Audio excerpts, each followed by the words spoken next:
Sanjay Rastogi commerce studio में साथियों आपका पुनः स्वागत है।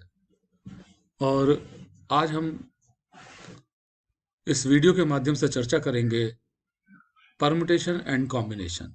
प्रोबेबिलिटी के अंदर जो तीसरी प्रमुख तकनीक है उसके बारे में हम परम्यूटेशन और कॉम्बिनेशन को जानेंगे, क्योंकि जिसे हम कहते हैं क्रमचय और संचय, इसके बारे में हमें यहाँ पर सीखना है। तो बात करते हैं हम। तो साथियों, फिर आपसे निवेदन है कि जिन्होंने अभी तक इस चैनल को सब्सक्राइब नहीं किया है वो इस चैनल को सब्सक्राइब करें, लाइक करें, ताकि हम जल्द से जल्द उनको अपनी वीडियो उन तक पहुंचा सकें।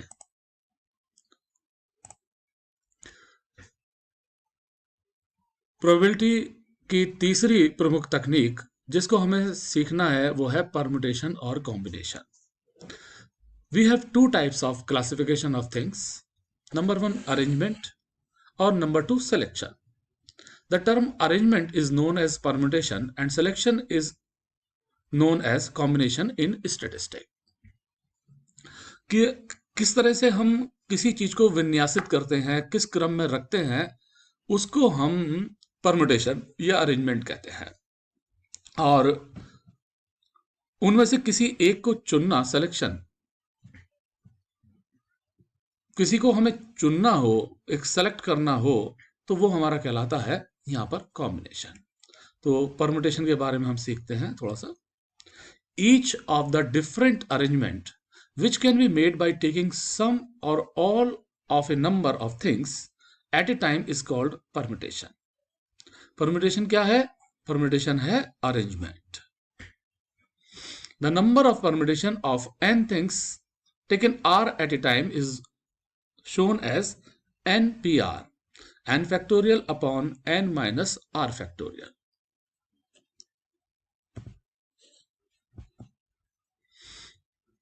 यदि हम एक उदाहरण के रूप में बात करें, if 3 alphabets A, B and C are given and we are asked to calculate to show the number of arrangement taking 2 alphabet at a time, it is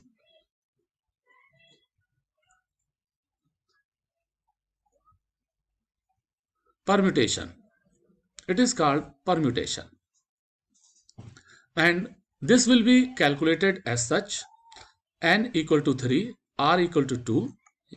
3 item है हमारे पास, तो n 3 हो गया, और 3 में से कितने को एक साथ लेकर चलना है? टेकिंग 2 एट ए टाइम, तो r की वैल्यू 2 हो गई। इसको यदि हम स्टैटिस्टिकल भाषा में लिखेंगे तो 3p2, npr है तो 3p2, 3 factorial upon 3 minus 2 factorial, यही है n minus R factorial, 3 minus 2 factorial. तो 3 फैक्टोरियल हो गया 3 इंटू 2 इंटू 1, और 3 में से 2 घटा दिया तो बच के रह गया 1। 1 फैक्टोरियल की वैल्यू 1 होती है, तो 3 into 2 into 1 upon 1, that is equal to 6। अब यदि हमारे पास 3 अल्फाबेट थे A, B और C, और इनसे हमें परम्यूटेशन बनाने हैं, अरेंजमेंट करना है, कितने तरीके से हम इसको लिख सकते हैं कि 2 अल्फाबेट एक साथ आएंगे। तो ABC है तो ABC का AB ले लिया, इसको AB के रूप में भी लिखा जा सकता है और BA के रूप में भी लिखा जा सकता है। तो परम्यूटेशन में कितने तरीके से मैक्सिमम हम उनको लिख सकते हैं, विन्यासित कर सकते हैं। फिर हमने B को छोड़ दिया, A और C ले लिया, तो AC हो गया। दूसरा तरीका इसको लिखने का C और A हो गया। अब A छोड़ देते हैं, B और C ले लिया, और C और B हो गया। तो कुल 6 तरीके हमारे सामने आ गए। एक और एग्जाम्पल लेते हैं। If 4 alphabets A, B, C and D are given and we are asked to calculate to show the number of arrangement taking 2 alphabet at a time, 2 ही लेकर चलना है हमें, it is permutation and will be calculated again in the same way। n बराबर 4, 1, 2, 3 और 4 item है हमारे पास, r बराबर है 2। तो स्टैटिस्टिकल टर्म में, इक्वेशन टर्म में हम लिखेंगे 4p2, 4 factorial upon 4 minus 2 factorial, और जिसको सॉल्व करेंगे तो 4 इंटू 3 इंटू 2 इंटू 1, 4 फैक्टोरियल 1 तक आएगा, और नीचे 4 में से 2 गया, 2 बचा तो 2 फैक्टोरियल हो गया, 2 इंटू 1, 4 गुणा 3, 2 से 2 काट दिया तो 12 हमारे पास वैल्यू निकल कर आती है कि 12 तरीके से यदि 4 अल्फाबेट दिए हैं, उनमें से हमें 2 को एक साथ लेकर चलना है, तो हम 12 तरीके से लिख सकते हैं। क्या वो 12 तरीके हो सकते हैं? वो ये दे रखे हैं, A B, B A C, ए के साथ अब सी ले लिया, सी ए के साथ डी ले लिया, डी ए भी आ गया। अब ए तो खत्म हो गया, ए के सारे कॉम्बिनेशन आ गए। बी ए का तो कॉम्बिनेशन बन चुका है, अब हम लेंगे बी सी, बी के साथ सी लिया, सी भी आ गया, बी के साथ डी लिया, डी भी आ गया, और अब ए बी दोनों खत्म हो गए, अब सी बचा, और सी का ए के साथ कॉम्बिनेशन हो चुका है, बी के साथ हो चुका है, सी के साथ डी को लेंगे, सी डी और डी सी। यही वो कॉम्बिनेशन है जो हम बना सकते हैं। तो कितने होगा? 1 2 3 4 5 6 7 8 9 10 11 12। स्टैटिस्टिकल भी कैलकुलेट कर लिया और हमने उसको कागज पर अपने लिख कर भी सॉल्व करके देख लिया, दोनों एक ही है। तो परम्यूटेशन क्या है?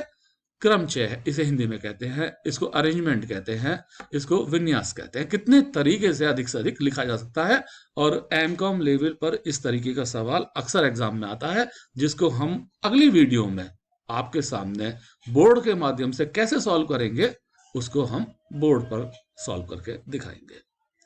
एक अब आता है next, combination. A group of selection that can be made by taking some or all of a number of things at a time is called a combination. संचय हिंदी में कहते हैं वो क्रमचय, कितने क्रम में लगाया जा सकता है मैक्सिमम, ये संचय। यह है selection. The number of combination of n different things taken r at a time is shown as NCR। वहां NPR था परम्यूटेशन में, कॉम्बिनेशन में C आ गया। बाकी फार्मूला तो वही है एनसीआर, लेकिन फार्मूले में थोड़ा सा चेंज है। एनपीआर में क्या था? N factorial upon N minus R factorial था, ये आर फैक्टोरियल और आ गया। यानी कि यदि परम्यूटेशन हमें गिवन है किसी चीज का और हमें उसी का कॉम्बिनेशन निकालना है, तो उस परम्यूटेशन की वैल्यू को आर फैक्टोरियल से डिवाइड और कर दिया जाए। N factorial upon N minus R factorial into R factorial. Example, if 3 alphabet A, B, C are given, same example are given, and we are asked to show the number of combination taking 2 alphabet at a time, it will be calculated as such। n बराबर 3 है पिछली बार की तरह से, और r बराबर 2 है। 3 alphabet है A, B और C, इनमें से 2 को लिया है तो कुल 3 n, और जो 2 लिए हैं वो r। n c r, n का मतलब 3, r का मतलब 2, तो 3c2 बराबर 3 factorial upon 3 minus 2 factorial into 2 factorial. तो 3 2 1, तो 3 फैक्टोरियल को 3 गुणा 2 गुणा 1, 3 में से 2 घटाया 1 बचा, तो 1 फैक्टोरियल 1 हो गया, 2 फैक्टोरियल 2 गुणा 1, 2 गुणा 1 से 2 गुणा 1 काट दिया, तो बचा क्या? 3। अब हमारे पास जो पहला एग्जाम्पल था यहाँ पर 6 था, और इसको यदि हम r फैक्टोरियल 2 फैक्टोरियल से भाग कर दें तो 3 डिवाइडेड बाई 2 फैक्टोरियल, तो कितना आएगा? 6 को 2 से भाग करा तो 3 आ जाएगा, और यहां पर हमारा 3 वैल्यू आ गई। क्या कॉम्बिनेशन है? ए बी, ए सी और बी सी। यहाँ बी ए, सी ए और सी बी नहीं आएंगे, यहाँ कॉम्बिनेशन है। कितने हम संयोग बना सकते हैं, यहाँ क्रमचय नहीं बना रहे हैं, हम संचय बना रहे हैं, कॉम्बिनेशन बना रहे हैं। एग्जाम्पल 2 अगेन, जो हमने पहला एग्जाम्पल लिया था, अब उसमें हम कॉम्बिनेशन निकाल रहे हैं। 4 आइटम दे रखे हैं ए बी सी और डी, 2 को एक साथ लेकर चलना है, n बराबर 4 और r बराबर 2। तो इसको यदि हमें निकालना है तो कैसे निकालेंगे? इसको निकालने के लिए हमारे पास फिर वही formula, NCR 4 factorial 4c2 4 factorial upon 4 minus 2 factorial और 2 फैक्टोरियल। 4 के फैक्टोरियल 4 गुणा 3 गुणा 2 गुणा 1, 4 में से 2 गया 2, 2 फैक्टोरियल का मतलब 2 गुणा 1, और इस 2 फैक्टोरियल का मतलब फिर 2 गुणा 1, 2 और 2 4 से 4 काट दिया, और 3 दूनी 6। क्या वैल्यू आ गई? A B, A C, A D, B C, B D और सी डी, ये 6 ही बनेंगे। यहां पर हमारा कितना निकल कर आया था? 12। 2 फैक्टोरियल से डिवाइड करेंगे तो 12 को 2 से डिवाइड कर दीजिए, 6 आएगा और यहाँ पर वैल्यू हमारी 6 आ रही है। हमें नोट करने वाली बात है कि परम्यूटेशंस की वैल्यू हमेशा अधिक होगी कॉम्बिनेशन से, और combination can be calculated easily by dividing permutation by R factorial. जो आर फैक्टोरियल है, जितने को हमें साथ में लेकर चल रहा है, यदि हम उससे डिवाइड और कर दें तो हमें कॉम्बिनेशन पता चल जाता है। एक ही परिस्थिति ऐसी है कि जब हमें एक में से एक आइटम लेना होगा तो परम्यूटेशन भी वही होगा और कॉम्बिनेशन भी होगा। Exceptionally it may be equal only in one condition which we will discuss later on. Thank you. तो जिन साथियों ने अभी तक इस वीडियो को, इस चैनल को, संजय कुमार रस्तोगी स्टूडियो चैनल को अभी तक लाइक नहीं किया है, सब्सक्राइब नहीं किया है, वो एक बार लाइक, डिसलाइक, कमेंट जो देना चाहें जरूर दें, लेकिन सब्सक्राइब जरूर करें ताकि नई से नई वीडियो आपके पास सबसे पहले पहुंचे। आप जल्द से जल्द अपने सभी सब्जेक्ट्स में पारंगत हों।